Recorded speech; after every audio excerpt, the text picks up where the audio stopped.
There's a school in rural Ontario, nestled between frozen lakes and silent pine roads, that no one talks about for long. Not because it's haunted, not because it's cursed, but because the moment you mention it, the memory begins to fade. According to scattered reports fragments from old blogs, half-erased forums, and one handwritten letter sent to a local radio station in 2007, students who transfer into Greywater High often vanish. Not physically, not all at once, but socially, slowly. Parents begin forgetting their birthdays. Teachers stop calling their names in class. Photographs lose focus around their faces. And eventually, even their homes no longer exist. It doesn't happen to everyone, just a few, just enough. And always, it starts the same way, with a long, silent walk past the black iron gates, under a sign that no longer bears letters. There are no news stories, no obituaries, no missing person reports. Because how can you search for someone you don't remember ever knowing? Greywater High sits on the edge of a shrinking town, in a part of Ontario where the winters stretch too long and the cell towers don't quite reach.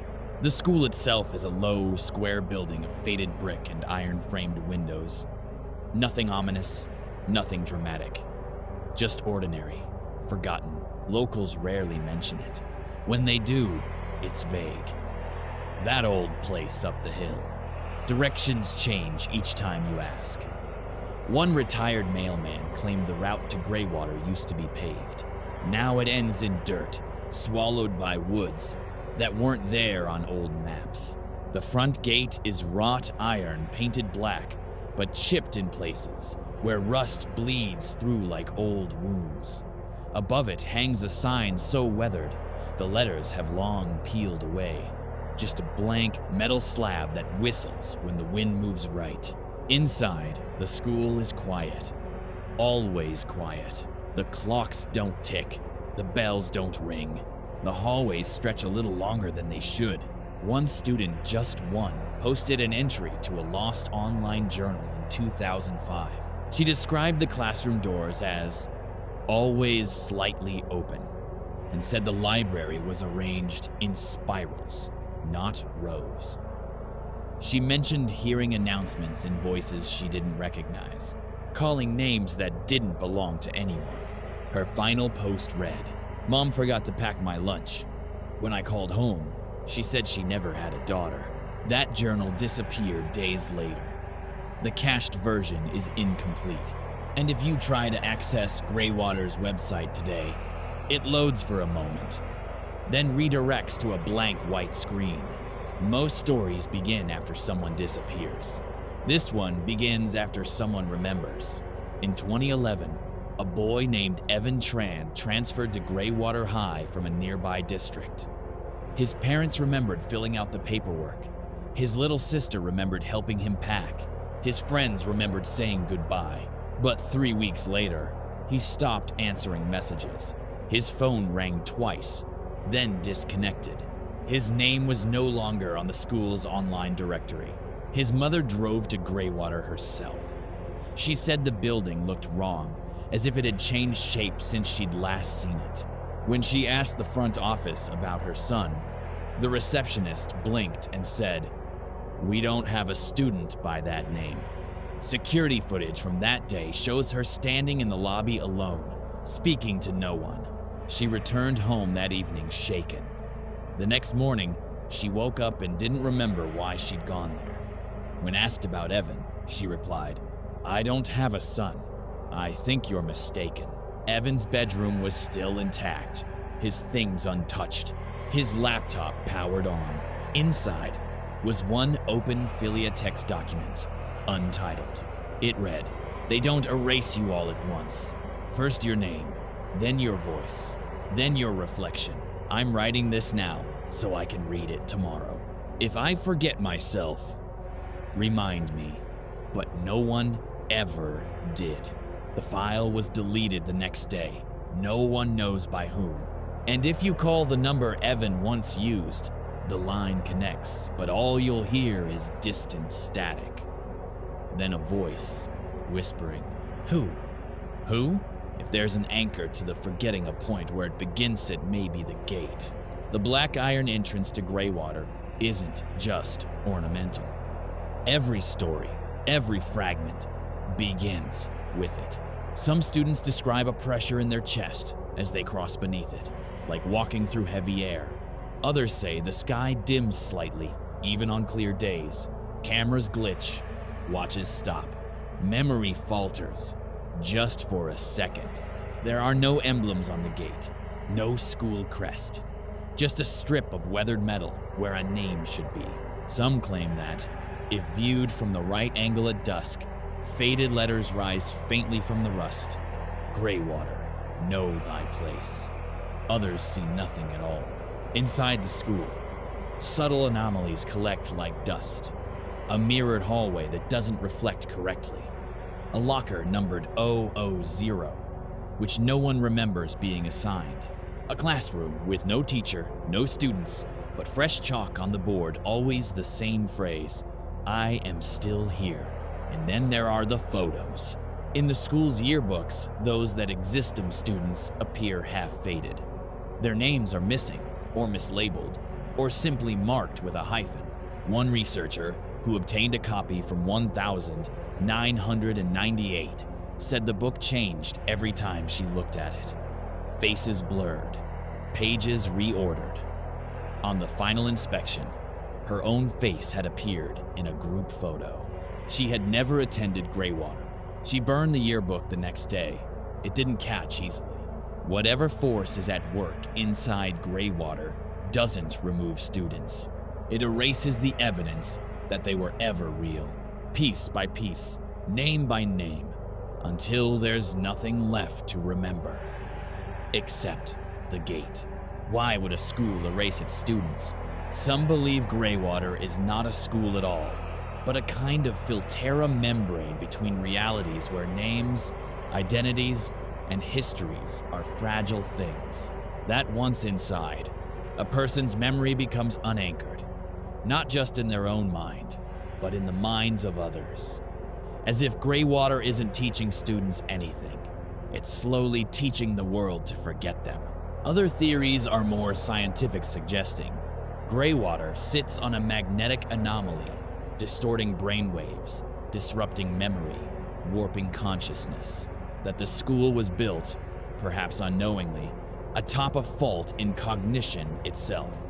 A place where the human mind unravels like a spool of tape left too close to heat. And then there are those who whisper that the forgetting isn't a side effect. It's the point, that Greywater exists to unmake certain people. That those who cross the gate were never meant to be remembered. That their live show ever short-served some hidden purpose, and now must be scrubbed from the record of the world. Some even say the school is alive in some way, that it feeds on memory, that every erased face strengthens it, that every forgotten name makes it harder to notice. But perhaps the most disturbing theory is also the quietest, that the school doesn't erase you all at once. It lets you watch yourself disappear. First from attendance lists, then from photos, then from your parents' voices, and finally from your own reflection. And by the time you realize what's happening, you've already forgotten who you were. It looks the same every time: weather-worn siding, boarded windows, a crooked mailbox that leans too far left. Just another abandoned house at the end of a cul-de-sac. Forgotten, empty, harmless, until you step inside. Those who've entered say the layout never stays the same. The staircase bends in directions it shouldn't. Doors lead to hallways longer than the house itself. One visitor found a second kitchen identical to the first, but with no light and a fridge that hummed even when unplugged. Another walked into a bathroom where the mirror reflected a room he hadn't yet found. But the worst part isn't the house shifting. It's that it seems to remember you, even if you don't remember it. One man swore he'd never been there before, until he found a photograph in the living room. A picture of himself, standing on the staircase, holding today's newspaper. The photo was old, yellowing, and there was no camera in the house. So the question isn't what's in the house, it's how long has it known you? The house sits at the edge of an unfinished suburban of those planned communities that ran out of money halfway through construction. The surrounding homes are occupied, but only just. Patchy lawns, faded blinds, residents who avoid eye contact. It has no official address, no listing, no postal record. But somehow, everyone in the neighborhood knows which house you mean. They just don't talk about it. Or rather, they forget they did. Locals say the place has been abandoned for over 30 years, but power lines still run to the side. The fuse box clicks in the dark. The porch light sometimes flickers on at dusk. And then there's the layout. No two accounts match. One teenager described a single floor with 7 doors, all of them locked except one which led to a spiral staircase going down. Another visitor found a second story that didn't exist from the outside, and an attic full of children's drawings that were damp with something that smelled like seawater. But the house never shows you everything at once. It shifts quietly behind you closing rooms, bending corners, lengthening halls. Some explorers leave chalk marks on the walls. They always vanish. One man brought a trail camera. He placed it facing a hallway door, set it to motion detection, and entered the room beyond. When he returned, the door was gone. So was the camera. But his phone left charging in the kitchen, had a new image in the gallery. The hallway, still empty, except for a shadow standing just beyond the threshold, facing the lens. And no one's been able to enhance the face. Most people leave within minutes. Something feels wrong the moment the door closes, like the air shifts, or the house tilts just slightly on its axis. But a few stay longer. Some try to map it. Some try to prove it's just old wood and tricks of the mind. They never find the same layout twice. One woman entered through the front door and emerged, 30 minutes later, from a basement hatch 4 blocks away, disoriented, shaking, with dried leaves in her pockets she didn't recognize. She couldn't recall what she saw inside, but she still dreams about a hallway lined with mirror sand in each one. She wasn't alone. Another man spent 3 hours inside, according to his own account. But when he came out, his phone had recorded 5 days worth of missed calls. He was dehydrated. The soles of his shoes had worn thin, and his voice wasn't quite the same. Sometimes the house lets you go, sometimes it doesn't. A local urban explorer vanished there in 2019. His GoPro streamed for 17 minutes. The footage is archived, but unlisted. It shows him walking through a long hallway, lined with open doors. Each leads to a room, and each room looks almost normal until you look too closely. A kitchen with no drawers, a bedroom with no corners, a staircase that ends mid-air. Then, the camera glitches.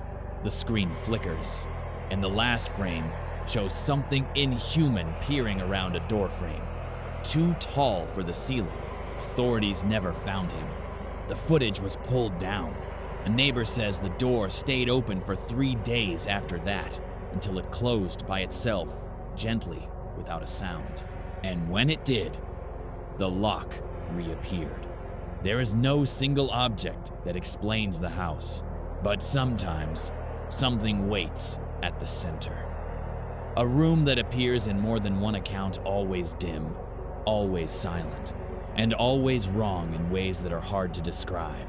The proportions shift depending on where you stand. Corners curve slightly. Light enters but doesn't illuminate. And in the center, there is often a chair. Not always the same kind. Sometimes wooden, sometimes metal, sometimes barely more than a frame, but always facing a wall with no door and no markings except a handprint burned faintly into the paint. One explorer described the chair as watching the wall. Another said the moment he touched it, he heard his name whispered 3 times in a voice that wasn't his.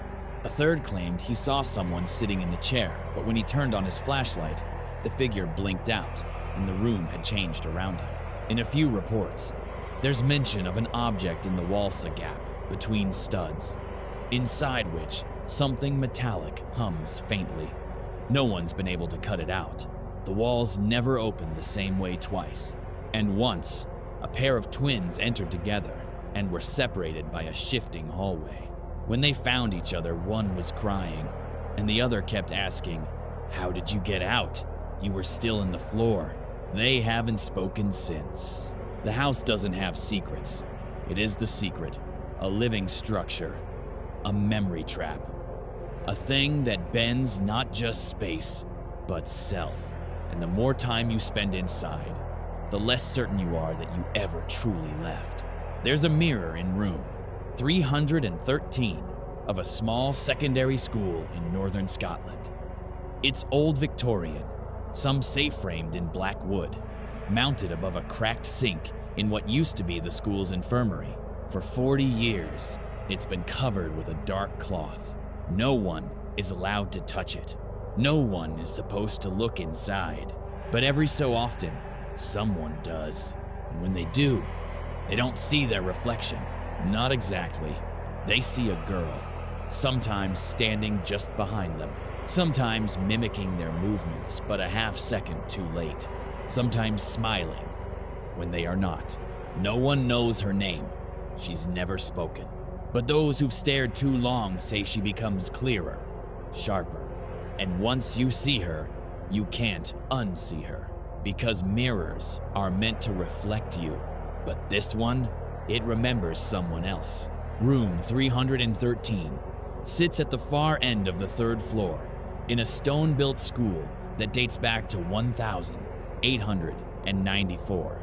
Once a proud boarding facility, it's now mostly empty halls and underfunded classrooms.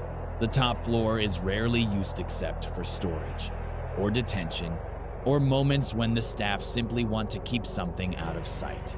The mirror has been there as long as the school itself. Its frame is thick, carved with thistles and serpentine scrolls.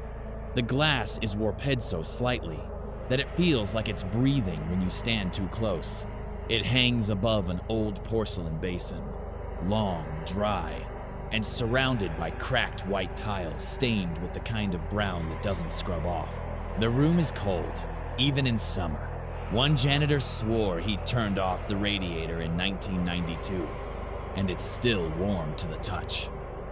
Another claims the floorboards creak only when no one is walking. The door sticks shut sometimes, but always opens when you're alone. The cloth draped over the mirror is navy blue and heavy, like theater curtain fabric. It's pinned at all 4 corners, yet every year without fail a student dares to pull it back. They say the mirror is cursed, that a girl died there in the winter of 1966, locked in overnight by mistake. No record of her exists, but ever since, the school has quietly maintained one rule. Room 313 stays closed, and the mirror stays covered. But some things don't like to be forgotten, and this one remembers everyone who looks. In 2008, a student named Isla McCrae stayed late for extra coursework. The school was nearly empty by the time she finished, and the only working restroom nearby was in the old infirmary room 313. She opened the door. The light flickered once, then held. The room was silent. The cloth covering the mirror had already slipped, just slightly revealing one corner of the glass. Isla didn't think much of it. She stepped closer, touched the basin, looked up. At first, her reflection appeared normal, but then she noticed a detail she couldn't explain. Her reflection was blinking out of sync. The difference was subtly beat behind, like lag in a live stream. She moved her hand. The reflection followed late, She tilted her head. The mirrored version hesitated, then moved sharply, like it was catching up. Then it smiled. She didn't. Startled, Isla turned away. But when she looked back, her reflection was gone. In its place stood a girl not identical, but close enough to confuse the eye. Pale, expressionless, eyes wide, too wide, as if straining from behind the glass. Isla ran.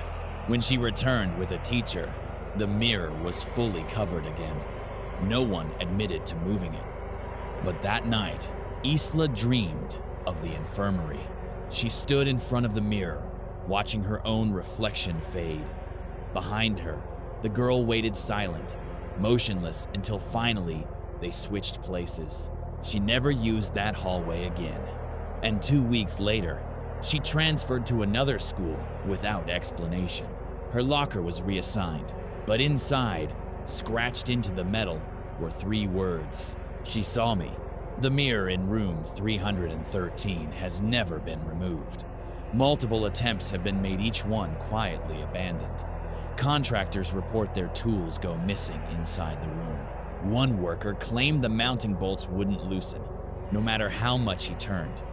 Another walked out mid-job and never came back. He left his drill behind. It was later found rusted, though it had only been there for a day. The glass is not like modern mirrors. It's not silvered properly. Some say it was made using old mercury techniques, banned now due to toxicity. But that wouldn't explain why the surface stays perfectly Kleno dust. No streaks, even in an unused room. Those who've stared into it too long speak of a feeling. Not fear exactly, but weight. As if the mirror isn't showing them back, but pulling something from them. A glance becomes a gaze. A gaze becomes a pause. And in that pause, they say, you start to forget which version of yourself is really moving. Several students over the decades have reported the same experience. Their reflections behaving oddly, reversed movements, changing expressions. One girl insisted her reflection had bruises she didn't pride in. A boy swore his mirrored self was mouthing words he hadn't said. Teachers dismiss it as stress, imagination, adolescent hysteria, but the mirror has a pattern. Each time someone sees the girl, she becomes clearer the next time, closer to the surface, as if she's learning the shape of the person watching, matching them, mimicking, reaching. There are rumors she used to be someone real, a student who vanished long ago. No name, no photo, just an empty entry in the register, circled in red ink with the word withdrawn, unconfirmed. Some believe the mirror is a prison, others believe it's a door, but more and more, it feels like a window, and the girl on the other side is tired of looking out. Some believe the mirror is curse-infused with trauma from a forgotten tragedy, that the girl inside was a former student who died in the infirmary and now lingers, trapped in the last place she was seen. They say she was overlooked, ignored, left alone in the dark until her reflection became the only part of her that was real. Others think the mirror is a recording device, but not the kind we understand. That it stores impressions, faces, gestures, emotional echoes, that it replays them back in twisted fragments, like a broken reel of film desperately trying to reassemble a story it no longer remembers how to tell.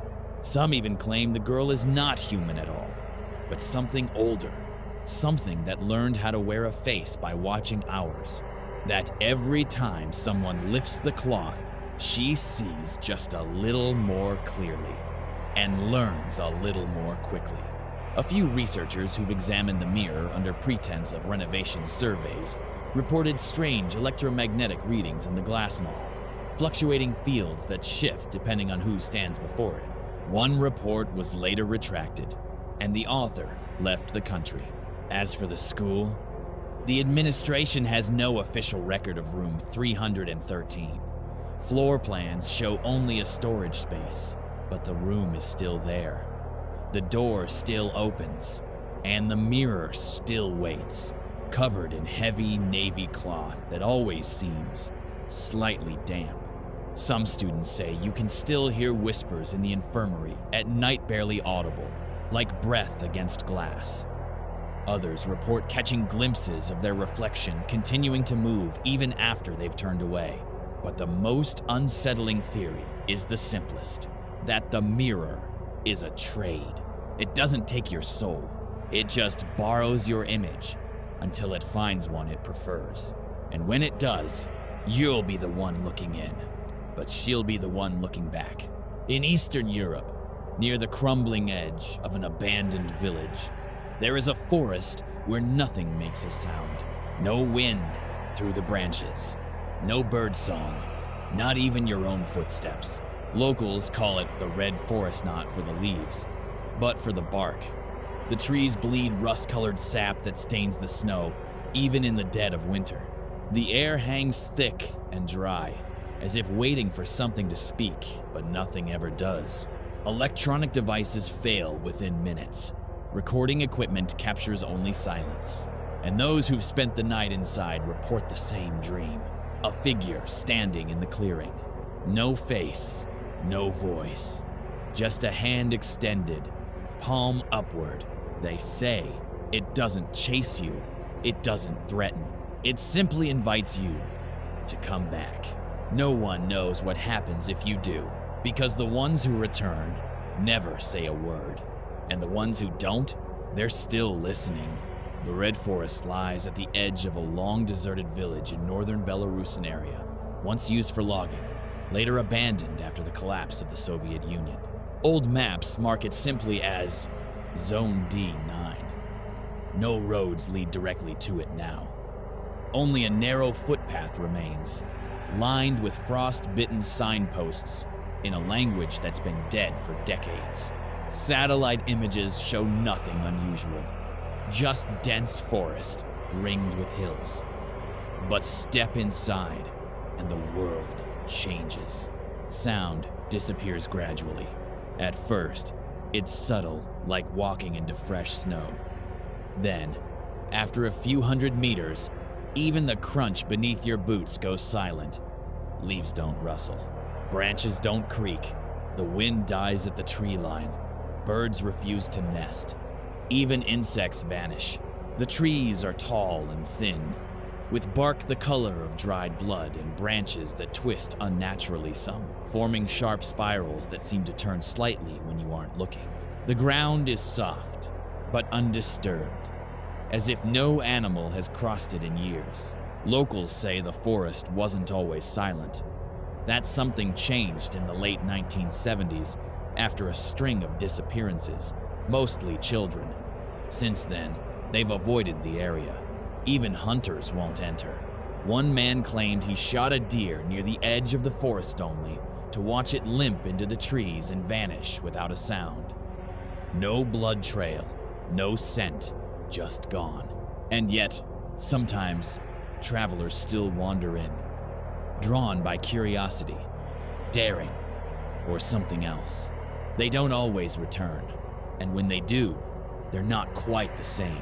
In 2014, a group of graduate students from Krakow University ventured into the Red Forest as part of a folklore documentation project. 4 went in, 3 came out, and none of them would speak to the press except for one, whose notes were later leaked anonymously online. According to her account, they hadn't walked far before their equipment began to fail. Audio recorders cut to dead air. GPS units spun in circles. Even compasses grew sluggish. The silence deepened with every step, pressing into their eardrums until their own breathing sounded unnatural. Then came the dreams. The first night, they pitched camp near a clearing ringed by narrow, leaning trees. Each member of the group reported waking up multiple times, drenched in sweat, despite the near freezing temperatures. All 3 described the same figure, tall, skin pale like bark, no face, just smooth flesh where features should be.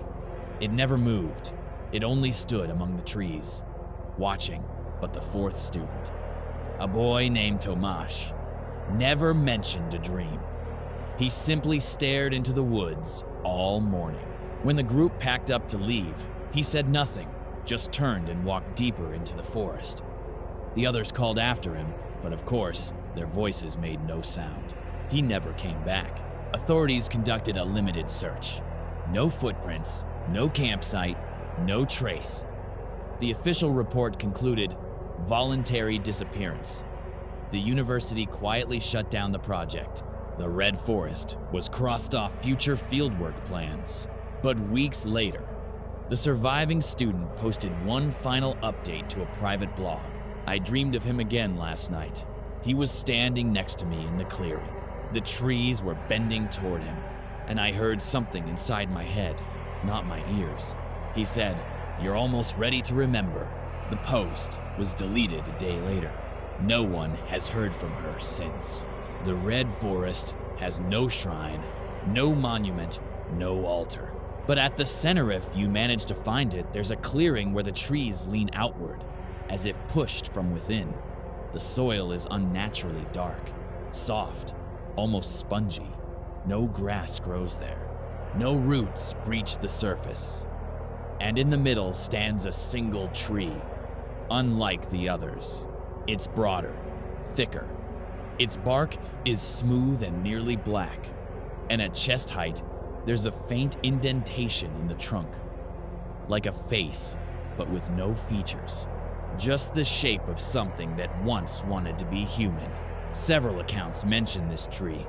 It appears in dreams long after leaving the forest, in sketches drawn under hypnosis, even in one recovered camcorder, which recorded only static, except for a single frame, where the tree stands clearly visible, surrounded by fog. And just beneath the bark, a handprint.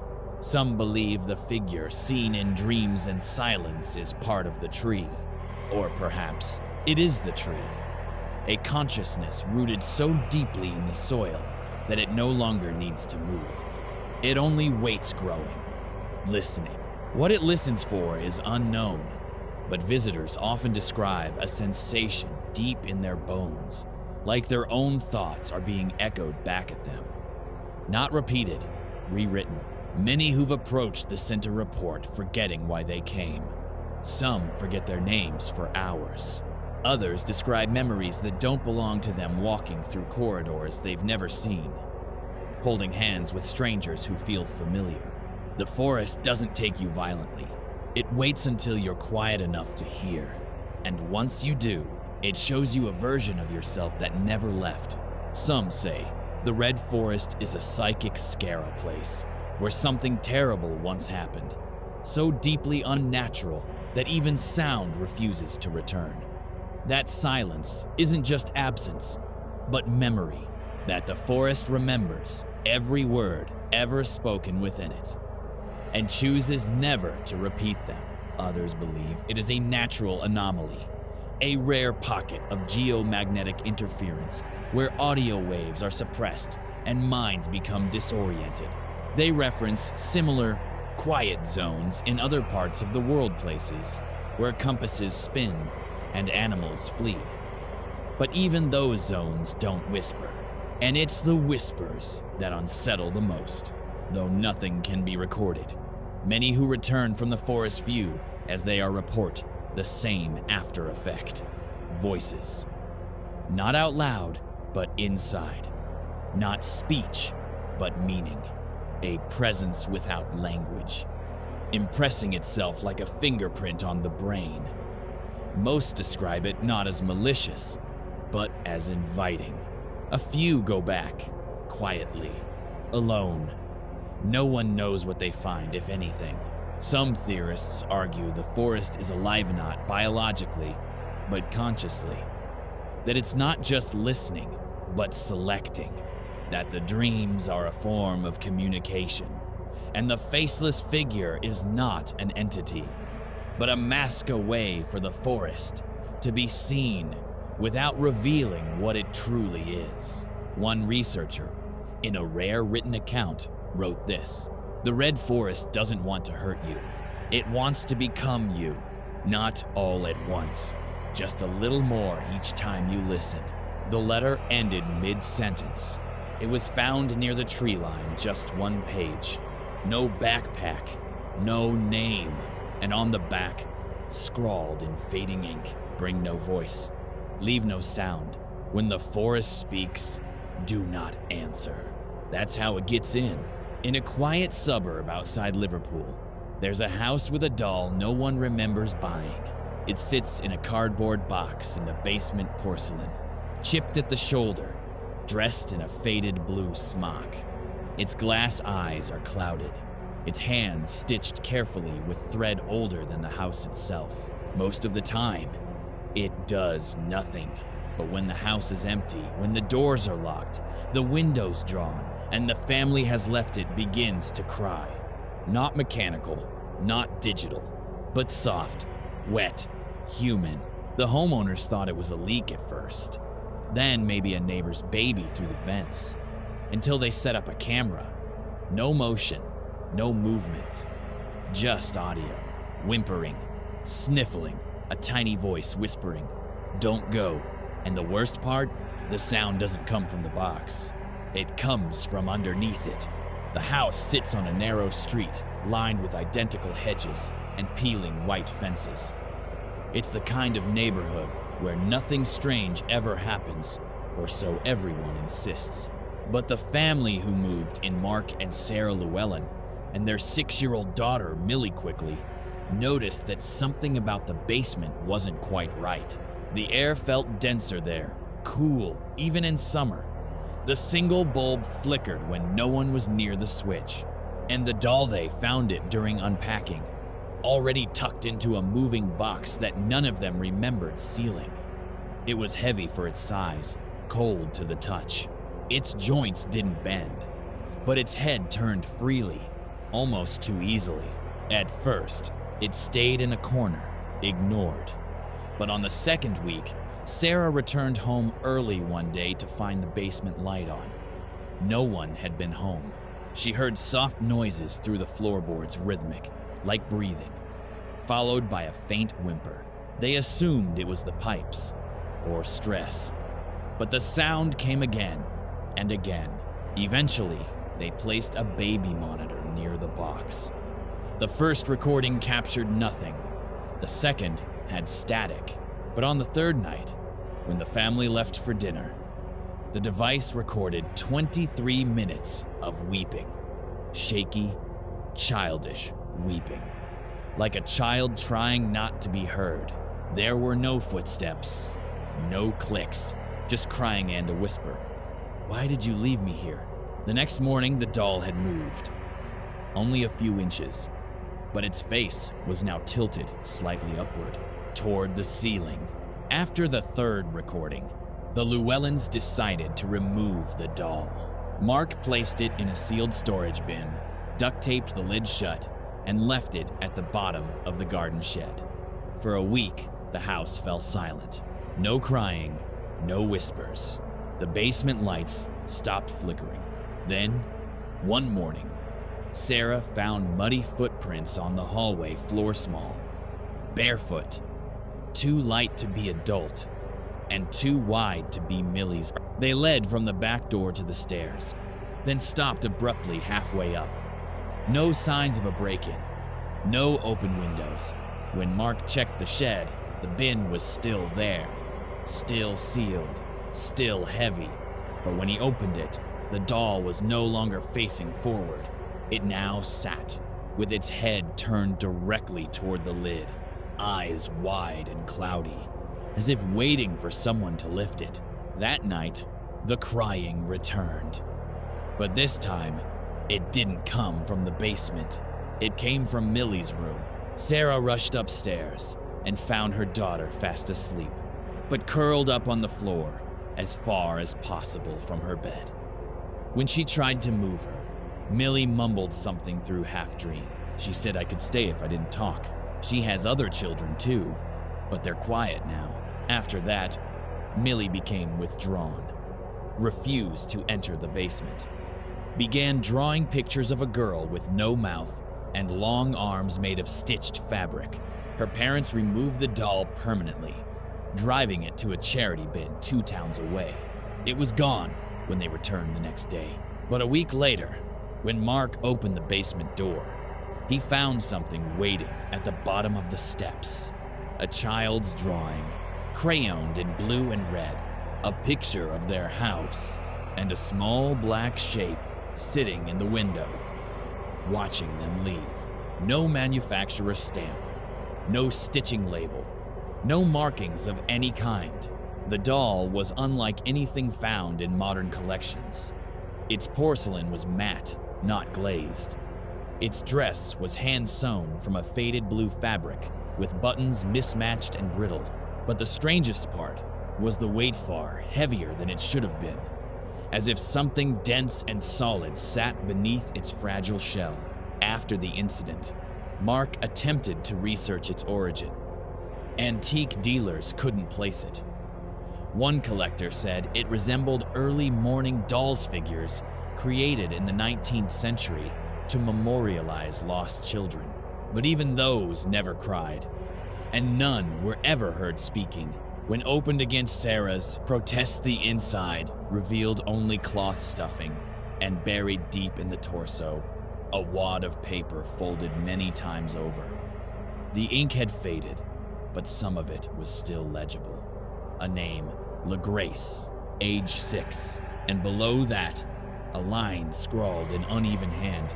She stays with me now. She won't cry anymore.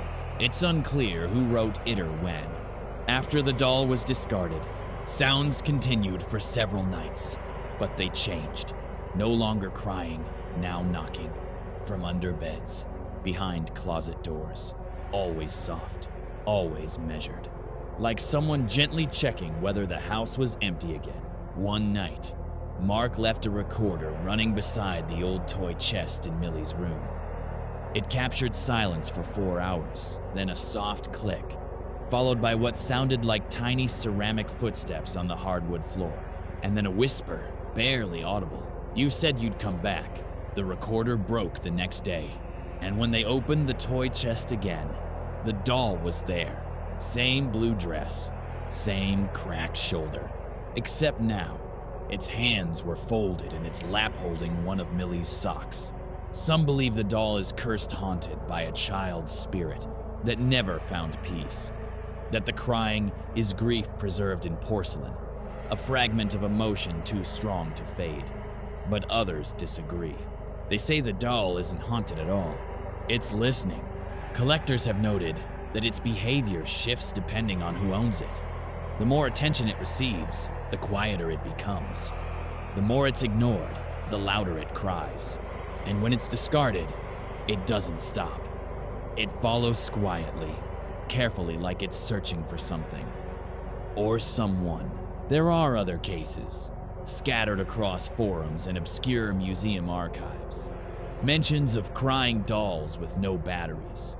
Toys that show up in homes uninvited, always in storage boxes. Always with glass eyes slightly too lifelike. One story from 1978 describes a doll that asked to come inside during a thunderstorm. Another from 1993 ended with a fire wound that somehow left the doll untouched in the ash. Psychologists call it projected grief. That children assign emotions to toys as a coping mechanism. That adults carry that projection unconsciously. But those who've heard the recordings or seen the scratches beneath the floorboards aren't so sure. Some say the doll is ancient, older than mourning culture, older than porcelain. That it doesn't cry out of sadness, but strategy. Because if something looks fragile, we keep it. If it sounds lost, we listen. And if it cries like a child, we bring it into our home. The Llewellyn family moved away last year. The house was sold. The new owners, according to Neighbor Shave, a young son. About 6 years old. A quiet boy who's been seen talking to someone when no one else is around. Just yesterday, a local handyman checked the attic. He found a drawing pinned to the wall, crayoned in blue and red, a picture of the house, and a small black figure sitting in the basement smiling.